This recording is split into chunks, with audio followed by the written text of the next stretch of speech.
السلام علیکم۔ کراچی میں سفاک بیٹے نے فائرنگ کر کے اپنے ہی گھر کے 3 افراد کو قتل کر دیا۔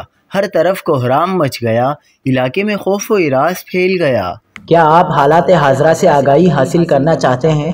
خبر کے پیچھے چھپے اصل حقائق جاننا چاہتے ہیں تو ابھی سبسکرائب کیجئے جلمل پاکستان کو اور ساتھ ہی گھنٹی کے نشان پر کلک کر دیں۔ آپ کو بتاتے چلیں کہ یہ واقعہ جمشید کوارٹرز کے علاقے حیدرآباد کالونی میں پیش آیا، جہاں ایک بیٹے نے فائرنگ کر کے باپ اور بھائی کو قتل کر دیا۔ پولیس نے بتایا کہ فائرنگ سے ملزم کی بھابھی بھی زخمی ہوئی، جو دوران علاج دم توڑ گئی۔ پولیس کا کہنا ہے کہ واقعے کی اطلاع ملتے ہی کارروائی کرتے ہوئے ملزم کو گرفتار کر کے اسلحہ بھی برآمد کر لیا۔ پولیس کے مطابق مقتول امید اللہ بیوی بچوں کے ساتھ اپنے والد نعمت اللہ کے گھر میں ہی رہتا تھا، جبکہ ملزم اعجاز ایئرپورٹ کے علاقے میں رہتا تھا۔ ملزم نے پستول پر سائلنسر لگایا ہوا تھا۔ پولیس کے مطابق جاباک افراد کی شناخت 65 سالہ نعمت اللہ اور امید ولد نعمت اللہ اور خاتون کی شناخت صالحہ زوجہ امید علی خان کے نام سے کی گئی ہے۔